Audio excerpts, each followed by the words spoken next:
Hello students, कैसे हैं आप लोग। उम्मीद है आप लोग अच्छे से होंगे। स्वागत करते हैं आप लोगों का सब कुछ नो क्लास 10th में। इससे पहले हमने आप लोगों को कल पढ़ाया था गुणनखंड और गुणज के बारे में। हमने आप लोगों के लिए पूरा मैथ क्लास 10th का नए सत्र के लिए कंप्लीट कर दिया हुआ है। उसको प्लेलिस्ट में आप लोग जाके देख सकते हैं। सारा क्वेश्चन, एक एक प्रश्नावली का पूरा क्वेश्चन हमने बताया हुआ है। और अब यहाँ पर इंपॉर्टेंट क्वेश्चन आप लोगों को बता रहे हैं, इंपॉर्टेंट डिफिनीशन, इंपॉर्टेंट क्वेश्चन। तो इसमें देखिए, हमने कल वाले वीडियो में गुणनखंड और गुणज आप लोगों को बताया था कि इसको कहते हैं, दोनों में अंतर क्या होता है। अब आप लोग जानेंगे गुणनखंड और गुणज से एलसीएम और एचसीएफ कैसे आसानी से निकाल सकते हैं। अगर आप लोग चैनल पर पहली बार आए हैं, चैनल को सब्सक्राइब करके वीडियो पसंद आए वीडियो को लाइक कीजिएगा और ज्यादा से ज्यादा शेयर कीजिएगा। तो हम लोग देखते हैं, आगे बढ़ते हैं। देखिए, हमने ये कल जो पढ़ाया था उसको एक बार रिपीट कर रहे हैं। गुणनखंड और गुणज। गुणनखंड किसको कहते हैं, हमने बताया था किसी संख्या का गुणनखंड वे सभी संख्याएं होती हैं जो उस संख्या को पूर्णतया विभाजित कर देती हैं। और हमने गुणज में बताया था कि किसी संख्या का गुणज वे संख्याएं होती हैं जो उस संख्या में किसी संख्या से गुणा करने पर प्राप्त होती हैं। अब देखिए, यहाँ पर थोड़ा सा आगे हम लोग जब बढ़ते हैं तो एक चीज और जानना जरूरी है। गुणनखंड को हम लोग इंग्लिश में कहते हैं फैक्टर।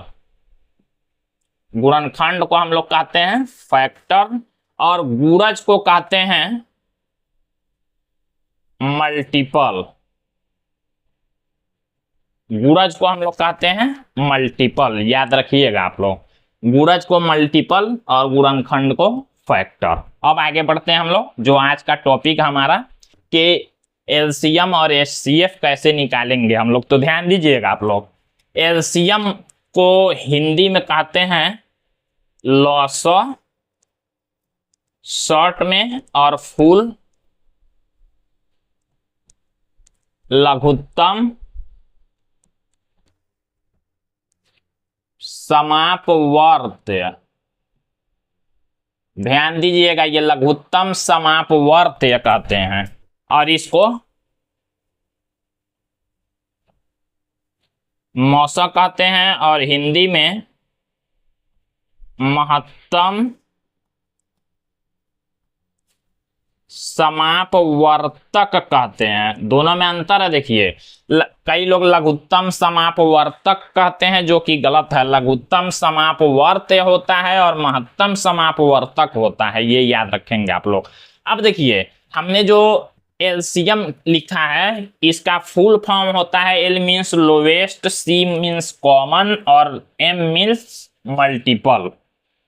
एचसीएफ हमने लिखा है हाईएस्ट, एच से हाईएस्ट, सी मीन्स कॉमन और एफ मीन्स फैक्टर। अब देखिए, हमने आप लोगों को बताया मल्टीपल। अभी हमने बताया यहाँ पर देखिए, पिछले वाले वीडियो में हमने मल्टीपल बताया था। मल्टीपल जो है, इसका हिंदी जो होता है मल्टीपल का, इसको कहते हैं हम लोग गुणज। और फैक्टर को हम लोग कहते हैं गुणनखंड।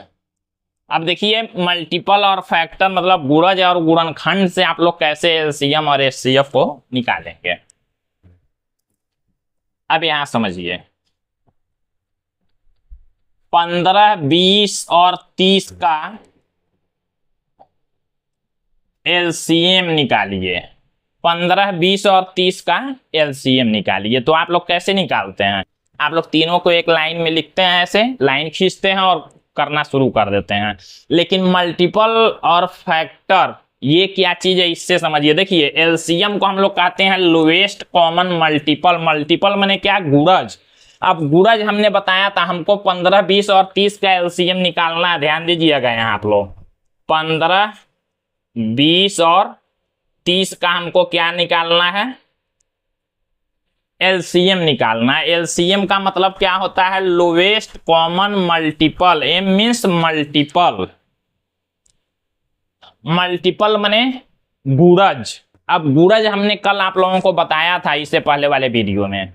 गुणज कहते हैं हम लोग किसी संख्या से आप लोग जीरो को छोड़ के गुणा करते जाएंगे तो मल्टीपल मिलता जाएगा, मतलब गुणज मिलता जाएगा। जैसे 15 का गुणज निकालना है तो 15 तो है ही, 15 के बाद उसका गुणज कौन होगा? 2 का गुणा करिए 15 में, 15 दूना 30, 15 तिया 45, 15 चौक 60, 15 पचे 75, 15 छके 90, 15 सते 105, 15 आठे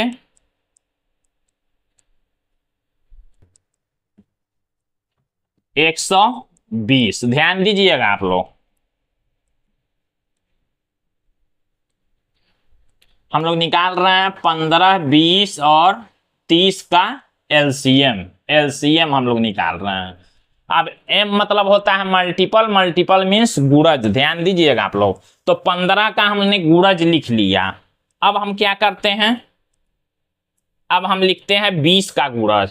20 एकम 20, 20 दूना 40, 20 तिया 60, 20 चौक 80, 20 पंचे 100, 20 छके 120, और भी होता जाएगा ऐसे, डॉट डॉट यहां लगाते हैं।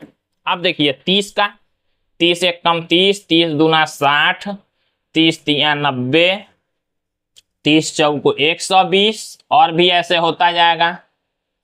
अब ध्यान देना है आप लोगों को, यहां हमने क्या किया, हम यहाँ पर एलसीएम हमको निकालना है 15, 20, 30 का, लेकिन हमने क्या किया, एलसीएम का जो फुल फॉर्म है, एलसीएम जो नाम है, हमने अभी वही लिखा multiple. LCM, M means multiple, Hindi में समापवर्त कहते हैं, वही चीज है, और यहाँ गुणज कहते हैं। अब गुणज, हमने गुणज अभी तीनों संख्याओं का निकाला। अब देखिए इसका नाम क्या होता है, लोवेस्ट मने, जो एलसीएम है इसका मतलब क्या है, लोवेस्ट मने सबसे छोटा, कॉमन मीन्स उभयनिष्ठ, ऐसा संख्या जो, जितनी संख्याओं का हमको एलसीएम निकालना है, ऐसी संख्या जो सब में होगा उसी को कॉमन कहेंगे। और मल्टीपल मीन्स गुणज। अब आप लोगों को ध्यान में ये देना है, देखिए एलसीएम नाम जो है उसी से निकल जाएगा एलसीएम। सबसे छोटा, एलसीएम का मतलब क्या होता है, एल माने लोवेस्ट, सबसे छोटा, कॉमन, ऐसा संख्या देखना है तीनों में जो सबसे छोटा कॉमन हो, और मल्टीपल माने गुणज। तो हमने लिखा ही है, इन गुणजों में सबसे छोटा वाला देखिए संख्या कौन सा है जो तीनों में है। मतलब देखिए 15 यहाँ है तो इसमें नहीं है, 30 यहाँ है लेकिन इसमें नहीं, 45 भी नहीं, 60, ध्यान दीजिएगा यहाँ 60 यहाँ भी है, 60 यहाँ भी है, 60 यहाँ भी है। फिर आगे जब बढ़ते हैं तो और कौन सा संख्या है, 120 यहाँ है, 120 यहाँ है, 120 यहाँ है, तीनों में है। हमको क्या देखना है, एलसीएम माने लोवेस्ट, माने सबसे छोटा, कॉमन, कॉमन हो, कॉमन देखिए 120 भी है तीनों में और 60 भी है तीनों में, लेकिन हमको कौन सा लेना है, छोटा वाला। और मल्टीपल तो गुणज तो है ही, तो सबसे छोटा वाला गुणज कौन है जो कॉमन है, तो आप लोग देखते हैं 60 है।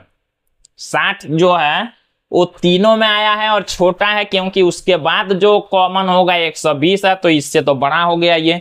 तो जो सबसे छोटा वाला है, कॉमन है, जो गुणज है, इसी को हम लोग क्या कहेंगे, एलसीएम कहेंगे, और यही आंसर हो जाएगा। तो इस तरह से देखिए 15, 20 और 30 का हमने एलसीएम 60 निकाल लिया, एलसीएम इस गुणज से ही। यही अगर आप लोग निकालेंगे ऐसे लिख के 15, 20 और 30 लिख के आप लोग ऐसे निकालते हैं, तो आप लोग निकाल के चेक कर सकते हैं कि 60 ही आएगा। तो इस तरह से आप लोग आसानी से ये एलसीएम निकाल सकते हैं। अब देखिए हाईएस्ट कॉमन फैक्टर भी उसी तरह से है। फैक्टर किसको कहते हैं, गुणनखंड को। जैसे मान लीजिए हम यहां पर दो संख्याएं लेते हैं, हमने ले लिया 6 और 8, 6 और 8। अब इसका हम लोग क्या करें, गुणनखंड करना। तो गुणनखंड हमने बताया कि गुणनखंड ऐसी संख्या है जिससे ये संख्या विभाजित हो जाए। तो इस 6 का गुणनखंड 1 भी होगा, 2 से भी 6 कटता है, 2 भी होगा, 3 से भी कटता है, 3 भी होगा, और 6 से भी कटता है, तो ये हो गए इसके गुणनखंड। 8 के गुणनखंड 1 से भी कटेगा, 2 से भी कटेगा, 4 से भी कटेगा, और 8 से भी कटेगा। अब इसमें ध्यान ये देना, हाईएस्ट माने सबसे बड़ा, कॉमन इसमें भी है, कॉमन देखना है दोनों में, लेकिन कौन सा सबसे बड़ा। और फैक्टर, इसमें फैक्टर करते हैं, मतलब एचसीएफ में फैक्टर लिखते हैं और यहाँ पर गुणज लिखते हैं, यहाँ गुणज लिखते हैं और यहाँ गुणनखंड लिखते हैं। तो हमने देखिए 6, 8 का हमको मौसा निकालना, हमने दोनों संख्याओं का गुणनखंड लिख दिया। अब हमको दोनों में ये देखना है, हमको ये देखना है कि कौन सी संख्या ऐसी है जो कॉमन है और दोनों में सबसे बड़ी है। तो देखिए कॉमन ये भी है, तो एक से तो कोई मतलब होता नहीं है, और ये भी है, बाकी कोई संख्या ऐसी नहीं है दोनों में जो कॉमन हो। तो 2 देखिए सबसे बड़ा कॉमन है, तो यानी कि हमारा जो एचसीएफ होगा क्या हो जाएगा, 2 हो जाएगा, ये आंसर हो जाएगा। इस तरह से देखिए आप लोग गुणज और गुणनखंड से आसानी से एलसीएम और एचसीएफ को निकाल सकते हैं। उम्मीद है आप लोगों को ये सारी बातें जरूर समझ में आई होंगी। समझ में आया तो वीडियो को लाइक, चैनल को सब्सक्राइब और ज़्यादा से ज़्यादा अपने दोस्तों में शेयर कीजिएगा, ताकि सभी लोग आसानी से फ्री में अपना क्लास 10 का तैयारी कर सकें। फिर मिलते हैं हम लोग अगले वीडियो में। तो आज के लिए बस इतना ही, धन्यवाद।